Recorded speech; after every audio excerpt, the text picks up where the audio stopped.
আসসালামু আলাইকুম, আমি মোহাম্মদ আরিফ। ভাবছেন মাওয়ার ঘাটে গিয়ে টাটকা ইলিশটা কোথায় পাবেন? অবশ্যই আপনার এই কথা ভাই, মাওয়া আসবেন আর টাটকা ইলিশ খাবেন না, কিন্তু হতে পারে না।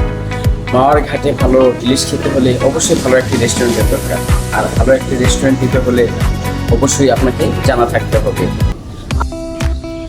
এই হচ্ছে বিক্রমপুরের নদীর পাড় ঘেঁষে গড়ে ওঠা মাওয়া শিমুলিয়া ঘাটের প্রিয় Bikrampur Padma hotel and restaurant নদীর পাড়।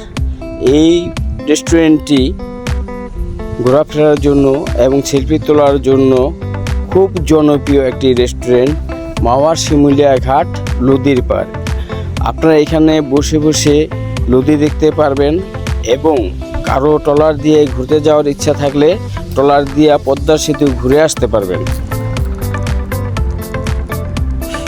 এখানে বিনোদনের জন্য বিখ্যাত এই রেস্টুরেন্টটি। আপনারা আসবেন, ঘুরবেন বিনা খরচে। এখানে কোনো খরচ ছাড়াই ঘোরাফেরা যায়, কোনো টিকিট লাগে না।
এখানে মাছের মূল্য বেশি এটা আমরা রাখি না, আমাদের কিনারে যে অনুযায়ী আমরা ওইভাবে মাছটা রাখি এবং কাস্টমারদের কোনো বিভ্রান্তি সৃষ্টি না হয়।